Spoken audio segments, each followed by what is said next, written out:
la lectura ahí en su Biblia, pero yo lo voy a leer en Nueva Traducción Viviente. Fíjense lo que dice la palabra de Dios ahí en Romanos capítulo 6. Ahora bien, ¿deberíamos seguir pecando para que Dios nos muestre más y más su gracia maravillosa? Por supuesto que no.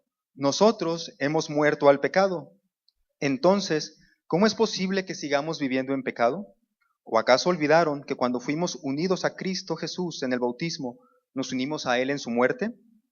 Pues hemos muerto y fuimos sepultados con Cristo mediante el bautismo, y tal como Cristo fue levantado de los muertos por el poder glorioso del Padre, ahora nosotros también podemos vivir una vida eterna.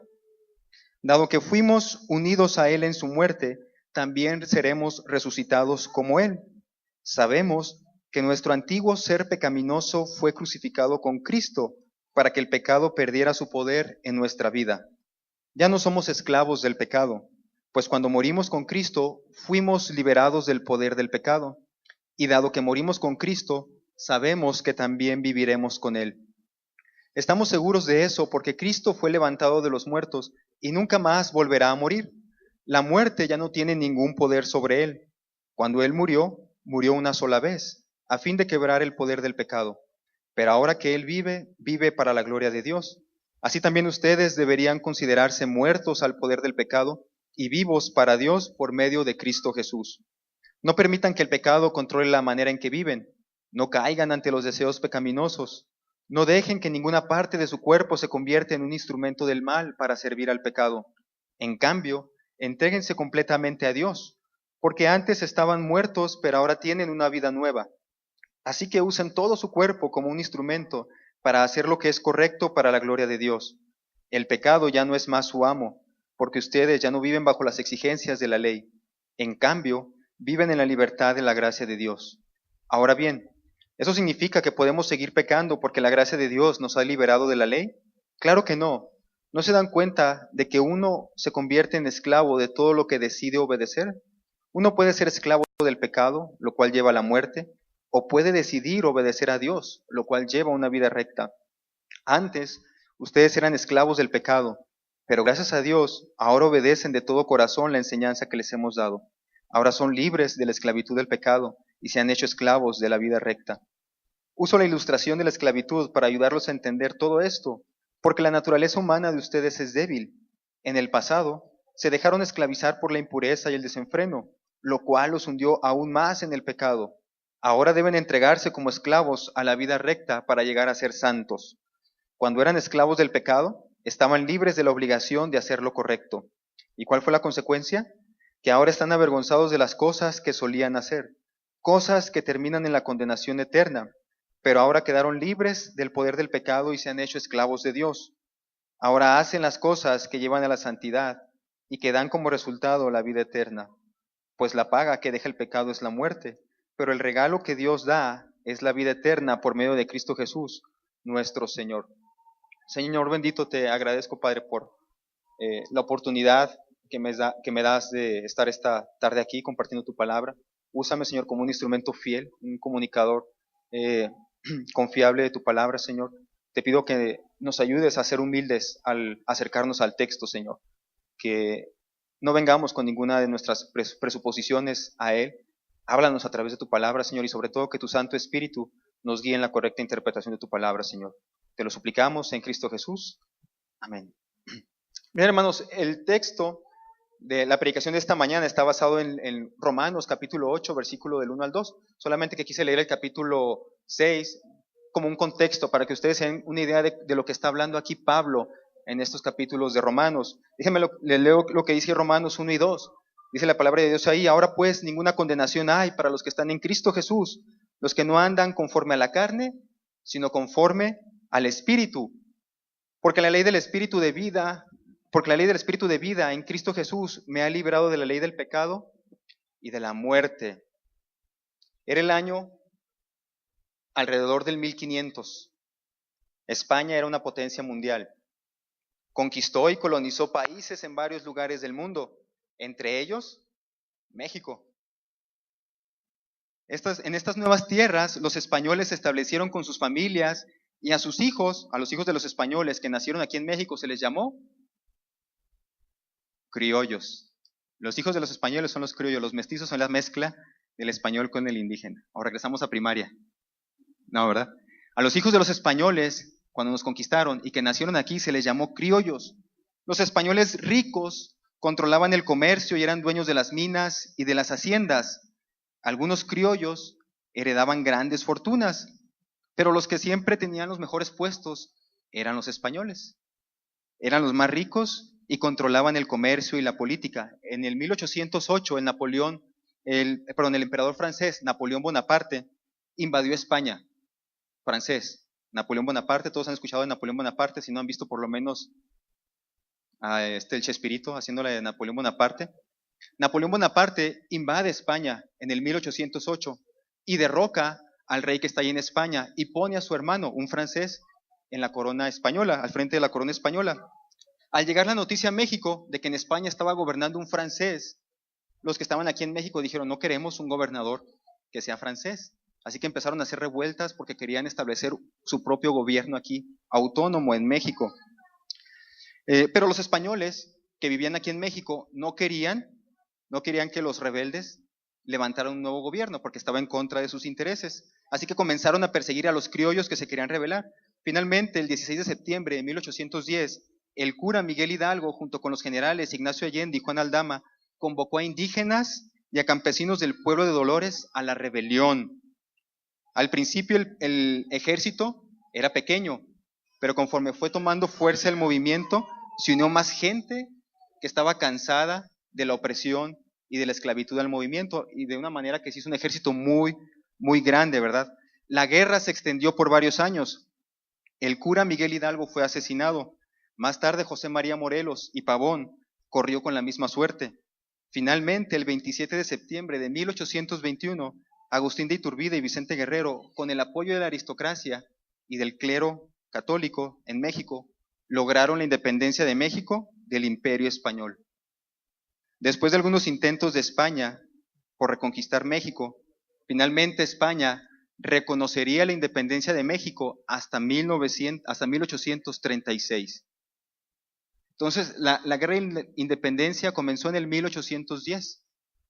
Los mexicanos declararon la independencia en 1821, pero España reconoció la independencia de México hasta el 1836.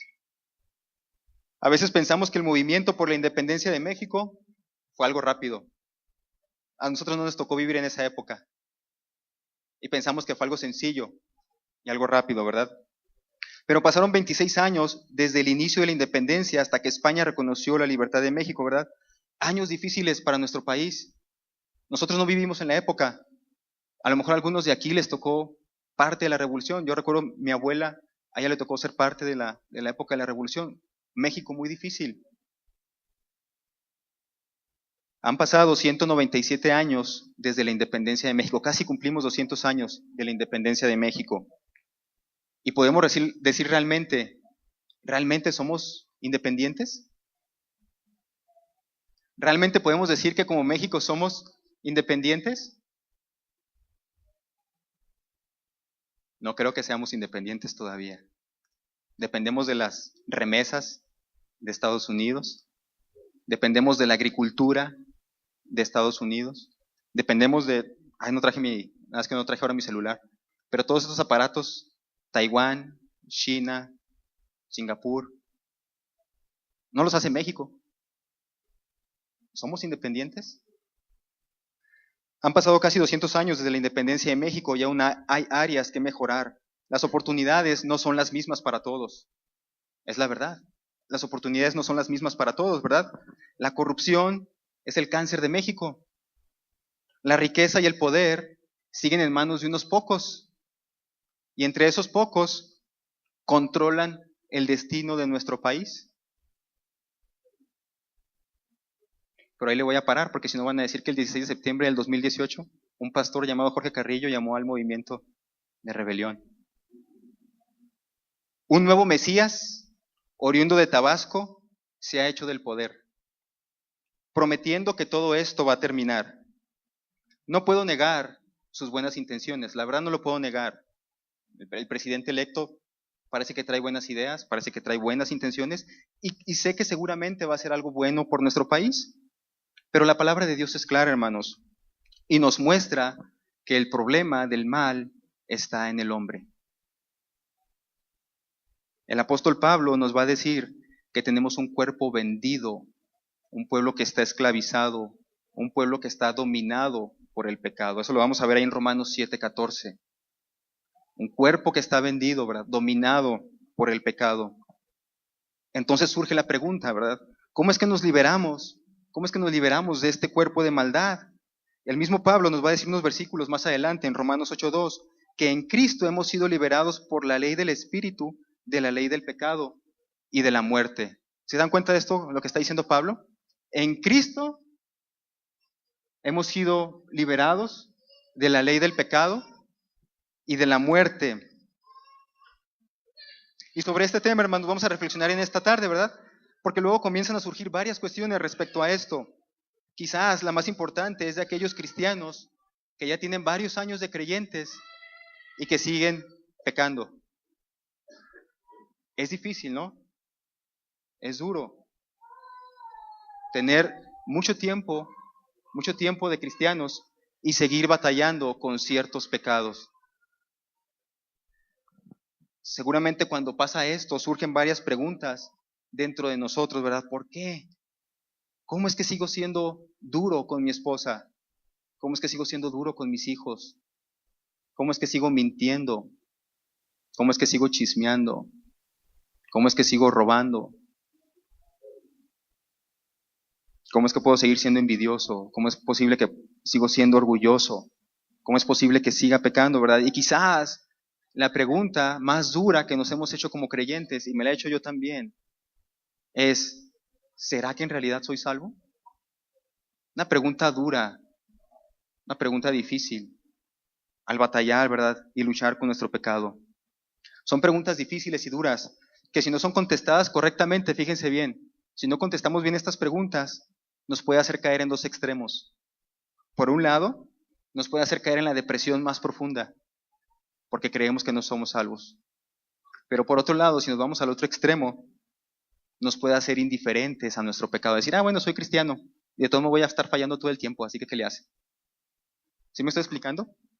Por un lado, podemos caer en el extremo de caer en depresión, porque estoy fallándole a Dios, porque estoy pecando, y eso es terrible, obviamente. Pero por otro lado, si decimos, bueno, todos somos humanos y todos vamos a fallar, y nos vamos al otro extremo, podemos caer en el extremo de decir, bueno, somos indiferentes e insensibles al pecado.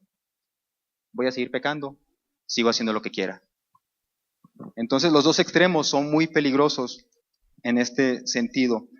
Así que hermanos, por favor, ahí en Romanos 8, vamos a leer desde el 7:21. Si pueden pasar por favor la diapositiva. Bien, aquí está enfrente, hermanos, la palabra de Dios ahí en Romanos 7. Comienza porque Pablo está argumentando. Y comienza este argumento desde el capítulo 7, precisamente. Viene desde el capítulo 7 con este argumento que él está presentando. Y aquí yo me quiero detener en el final del capítulo 7 y el principio del capítulo 8. Fíjense bien lo que dice ahí. Así que queriendo yo hacer el bien, hallo esta ley, que el mal está en mí. Porque según el hombre interior me deleito en la ley de Dios, pero veo otra ley en mis miembros que se rebela contra la ley de mi mente y que me lleva cautivo a la ley del pecado que está en mis miembros. Miserable de mí, ¿quién me librará de este cuerpo de muerte? Gracias doy a Dios por Jesucristo nuestro Señor. Así que yo mismo con la ley de la mente sirvo a Dios, mas con la carne a la ley del pecado. Y luego sigue diciendo Pablo, ahora pues, ninguna condenación hay para los que están en Cristo Jesús, los que no andan conforme a la carne, sino conforme al Espíritu, porque la ley del Espíritu de vida en Cristo Jesús me ha librado de la ley del pecado y de la muerte. Hermanos, cuando nosotros estamos interpretando un texto bíblico, yo se los enseño a los alumnos del seminario, tenemos que fijarnos en qué palabras se repiten. Qué palabras se repiten, y también les digo, tenemos que darnos cuenta en si el autor está haciendo comparaciones. Sí, entonces, aquí en este texto van a aparecer algunas palabras que se repiten, ¿verdad? Y quisiera que avanzáramos. Aquí están, ¿verdad? Ya se las coloreé ahí de rojo. Si lo pueden ver, qué bien. Y si no, pues disculpen, pero es la letra más grande que pude poner ahí en la diapositiva. Pero ahí está, ¿verdad? Las palabras que están en rojo se repiten, las palabras que están en azul se repiten, La palabra que aparece ahí en amarillo no se repite, pero es una palabra importante ahí en el texto. Y quiero que ustedes se den cuenta cómo Pablo está aquí comparando en este texto el asunto de la esclavitud del pecado y la libertad que tenemos en Cristo. Y de este texto, lo primero que podemos observar, lo primerito que podemos observar es que hay dos leyes que están librando una guerra entre ellas dentro de Pablo. ¿Sí se dan cuenta ahí? Hay dos leyes que están librando una guerra dentro de Pablo. Por un lado, dice Pablo, me deleito en la ley de Dios. Pero luego dice, pero veo otra ley. Esta otra ley va a ser la misma que Pablo va a decir más adelante, la ley del pecado. Es esa otra ley. Pablo sigue diciendo, ¿verdad? Porque según el hombre interior me deleito en la ley de Dios, pero otra ley en mis miembros que se revela contra la ley de mi mente. Y Pablo está hablando de la ley de mi mente, se está refiriendo a la ley de Dios. Es la ley en la que se deleita a él. Y que me lleva cautivo a la ley del pecado. Esa es la otra ley que está en mis miembros. Y luego dice Pablo, miserable de mí, ¿quién me librará de este cuerpo de muerte? Gracias doy a Dios por Jesucristo, Señor nuestro. Así que yo mismo con la mente sirvo a la ley de Dios, más con la carne a la ley del pecado. Entonces la primera verdad que encontramos aquí es que hay una guerra interna. Se está librando una guerra en nuestro interior. Por un lado, queremos obedecer a Dios, y por el otro lado, mi cuerpo, mi vieja naturaleza, me está haciendo pecar. ¿Sí? El segundo aspecto que podemos observar ahí, es que la ley de Dios, según el pasaje, hace su trabajo en la mente. ¿Sí se dan cuenta de eso, verdad? En mi mente me deleito en la ley de Dios, ¿verdad? Con la mente sirvo a la ley de Dios. La ley de Dios está haciendo su trabajo en la mente de Pablo, lo está transformando. En el siguiente aspecto vamos a ver que la ley del pecado obra en el cuerpo carnal, en mis miembros, dice Pablo, haciendo pecar. Pablo se está refiriendo aquí con la palabra miembros, ¿verdad? Una ley del pecado que está en mis miembros, se está refiriendo a nuestros ojos, a nuestras manos, a nuestros pies, a nuestros órganos sexuales. Pablo se está refiriendo a todo eso, ¿verdad? Que me hace pecar, me atrae la tentación y me hace fallar, ¿verdad? Número 4, ¿verdad? Estamos hablando de lo que estamos observando en este texto. A pesar de esta guerra que hay dentro de nosotros, Pablo exclama y dice, miserable de mí, ¿quién me podrá librar de este cuerpo pecador? Y luego dice Pablo, gracias a Dios por Jesucristo, ¿verdad? Dice ahí, gracias a Dios por Jesucristo, Señor nuestro. A pesar de esta guerra dentro de nosotros, Dios ha ganado una gran victoria a través de Jesús. En otras palabras, aunque esta guerra se está desarrollando dentro de mi cuerpo, ¿quién ganó la victoria ya? Jesús. Ya ha librado esta batalla y la venció Jesús, ¿verdad? Y número 5, lo otro que podemos observar de este texto, es que nuestro deleite en la ley de Dios, así como Pablo decía, ¿verdad? Yo me deleito en la ley de Dios y en mi mente sirvo a la ley de Dios. Nuestro deleite en la ley de Dios demuestra que la victoria es nuestra, es decir, que estamos en Cristo Jesús. Y ahorita síganme un poco, hermanos, con este pensamiento, porque al final vamos a concluir algo respecto a lo que estamos viendo ahora, ¿verdad? Nuestro deleite en la ley de Dios demuestra que la victoria es nuestra, que estamos en Cristo Jesús. Ahora bien, seguramente ustedes se preguntarán, caray, ¿cómo está eso, verdad? ¿Libertad y esclavitud? ¿Cómo puede alguien ser libre en Cristo Jesús y servir a la ley del pecado? ¿Cómo puede alguien hacer eso? Surgen estas preguntas, seguramente. Antes de continuar, déjenme hago un pequeño paréntesis, porque respecto a este texto hay dos posturas. Hay dos posturas, dos opiniones distintas, particularmente en Romanos 7, 21 al 25. Hay quienes consideran que esta situación, o sea, lo que Pablo está platicando aquí, ¿verdad? Que con mi mente sirvo a la ley de Dios y con mi cuerpo sirvo a la ley del pecado. Algunos consideran que está hablando Pablo cuando todavía no era cristiano, cuando todavía no era creyente. Algunos lo consideran así, ¿verdad? Y dan sus razones, muy válidas algunas de ellas, pero la verdad es que entre varios que estuve leyendo, que opinaban así, al final concluían, pero la verdad es que lo que Pablo está platicando aquí puede ser la experiencia de cualquier creyente. Entonces digo, ¿para qué dicen que no era Pablo creyente si puede ser la experiencia de un creyente? ¿Me explico? ¿Sí me estoy explicando con eso, hermanos? Ok, la otra opinión, que es la que yo comparto, en la que Pablo está hablando de su presente. Pablo está hablando de sí mismo, lo que él está sufriendo en esa lucha que él tiene todo el tiempo, ¿verdad? Pablo ya es un creyente y encuentra esta lucha en su interior. Y les voy a decir mis razones de por qué considero que Pablo está hablando de su presente. En primer lugar, Pablo está diciendo yo, ¿verdad? Y está hablando en el tiempo presente. Y luego después Pablo va a decir, me deleito en la ley de Dios. ¿Un no creyente se deleitaría en la ley de Dios? No, ¿verdad? Un no creyente no se puede deleitar en la ley de Dios. Un no creyente no puede tampoco servir a la ley de Dios, como menciona ahí Pablo. Entonces, para mí, la experiencia que está Pablo platicando aquí está hablando de su presente, ¿verdad? Está hablando de una situación que él está viviendo. Aparte, Pablo, al final, en el versículo 25 del capítulo 7, cuando llega al clímax, a la conclusión, en cierta manera, de este argumento que él está presentando, él dice que realmente sirve a Dios, aunque su carne todavía sirve a la ley del pecado. Por esa otra razón también sabemos que Pablo está hablando de su presente. Aparte también, Pablo en 8:1 está diciendo ahí, ahora pues, ninguna condenación hay para los que están en Cristo Jesús.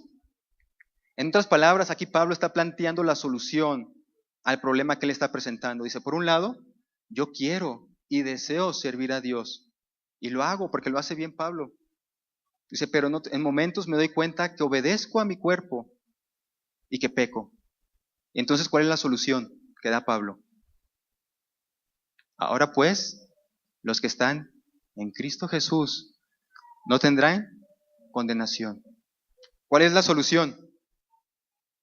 Cristo. La solución es Cristo, ¿verdad? Esa es la solución al problema que está planteando Pablo. En otras palabras, Pablo, cuando está diciendo ahí, miserable de mí, ¿quién me librará de este cuerpo de muerte, verdad?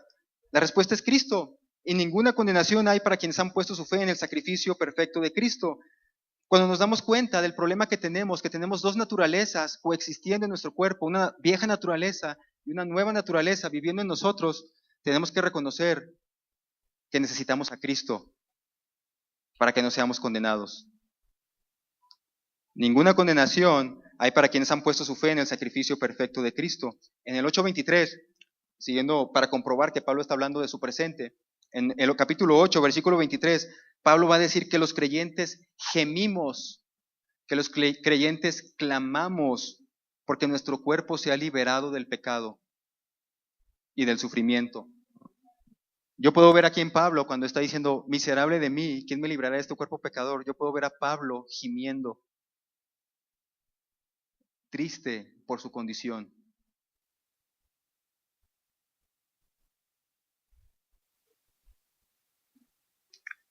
Más adelante, también en el 8:10, Pablo va a decir que nuestro cuerpo tiene que morir a causa del pecado. 8:23, pero recibiremos un nuevo cuerpo cuando el Señor vuelva. En otras palabras, Pablo está haciendo una separación del cuerpo y de la mente. Está diciendo, el cuerpo este es pecador y siempre va a estar inclinado al pecado. Pero yo en mi mente me deleito en la ley de Dios. Y va a haber un momento cuando este cuerpo, que es pecador, y del que Pablo después también va a decir, ¿verdad? Yo soy el primero de los pecadores. Pablo dice, este cuerpo va a ser destruido y voy a recibir, ¿qué cosa? Un nuevo cuerpo, ¿verdad? En conclusión, acerca de esto, hermanos, hay una guerra dentro de nosotros entre dos naturalezas, nuestra vieja naturaleza y nuestra nueva naturaleza. Aunque todavía se lleva a cabo esta batalla interior, Cristo ya ganó la victoria, ¿verdad?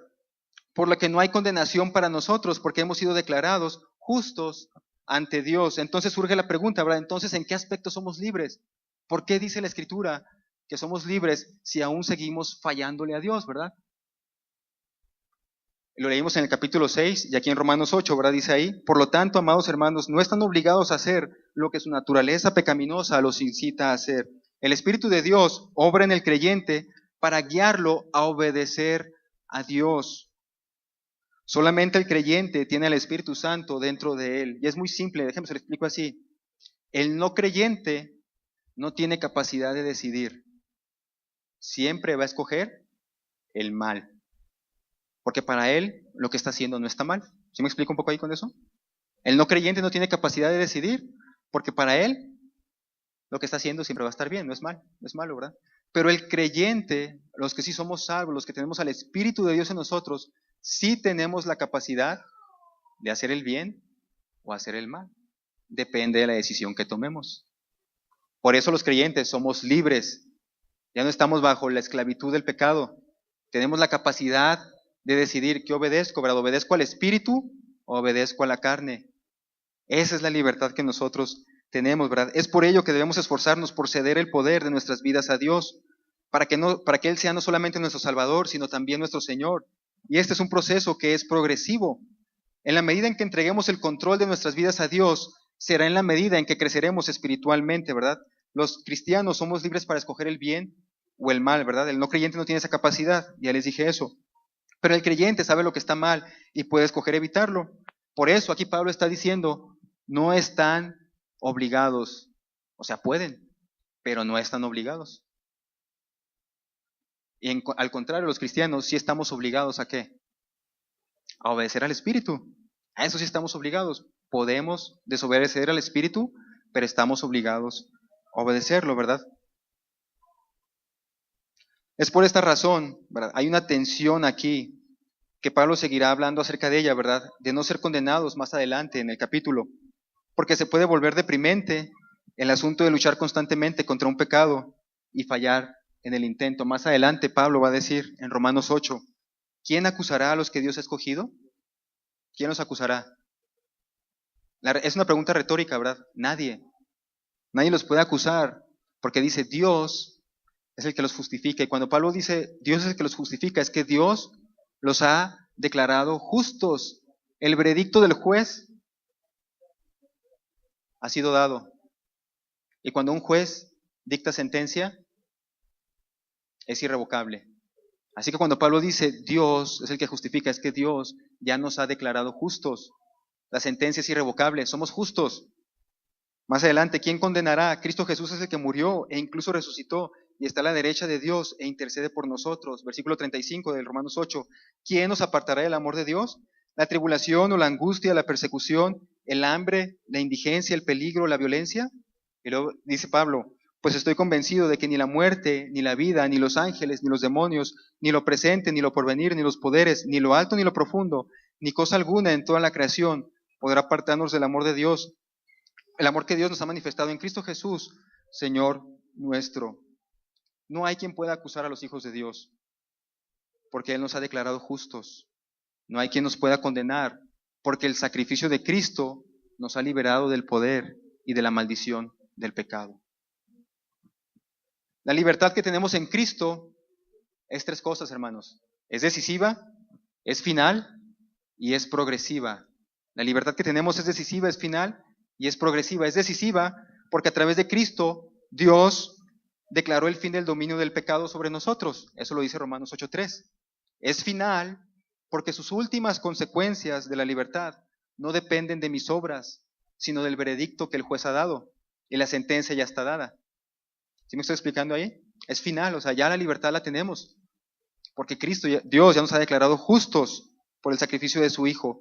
Y es progresiva porque en la medida en que yo me someta a la voluntad y al dominio del Espíritu Santo, me iré entonces librando del pecado. Pero antes no. Necesito someterme al señorío de Cristo para liberarme del pecado. No experimentaremos, y esa es una verdad, no experimentaremos la libertad completa en tanto vivamos en este cuerpo. Pero es real y tendremos la libertad completa un día cuando tengamos el nuevo cuerpo que Dios ha prometido que tendremos.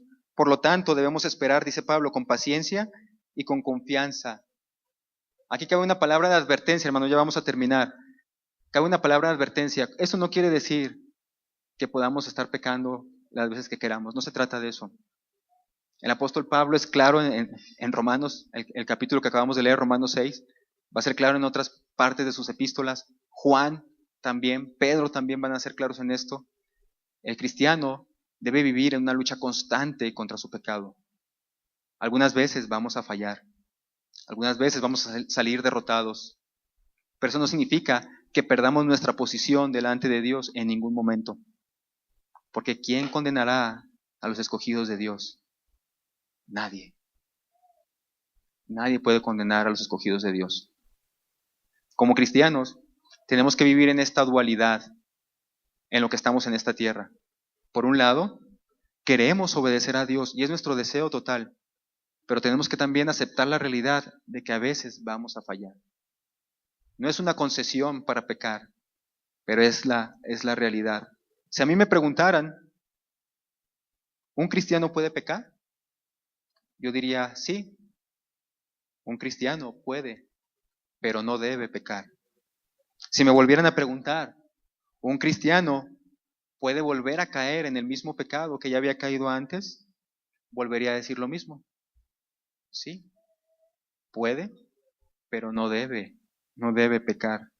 Si es verdaderamente cristiano, en algún momento va a dejar ese pecado.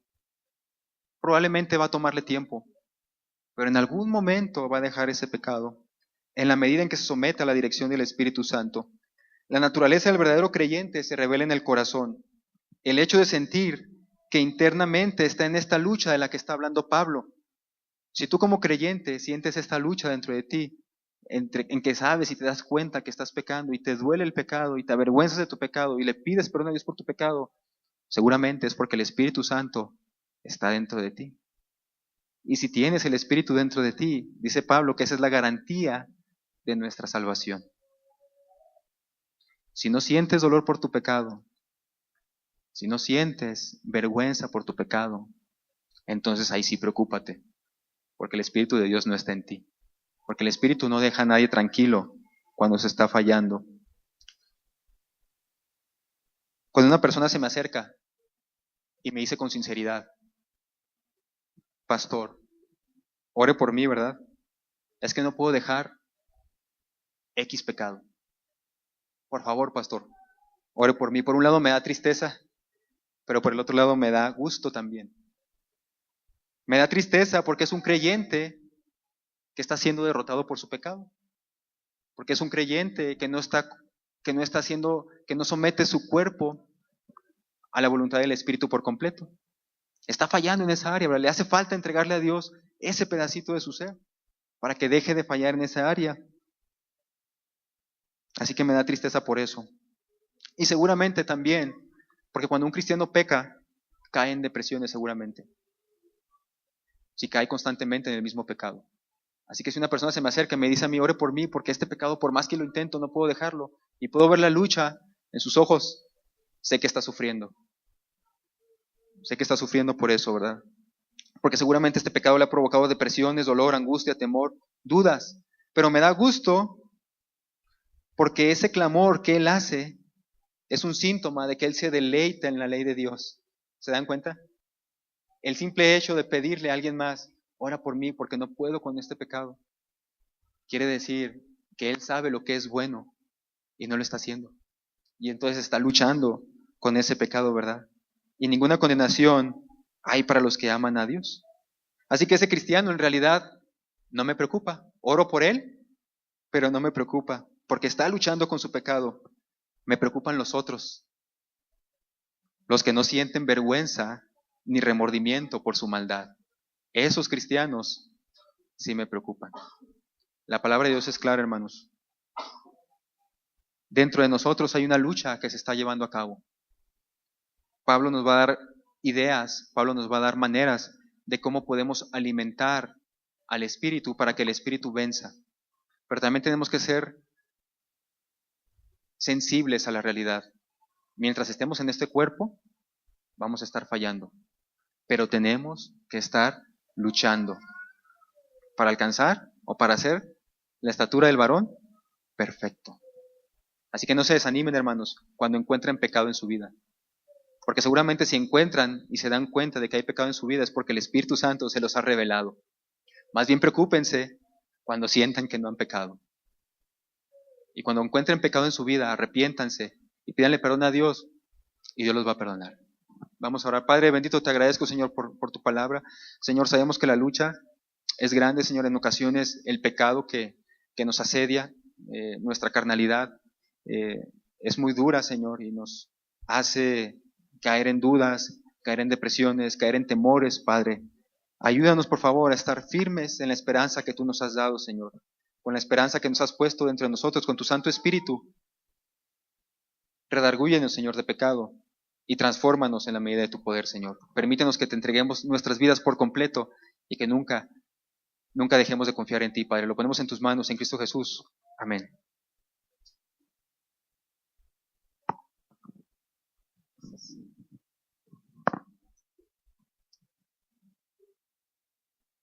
Pues gracias a Dios por su palabra, hermanos.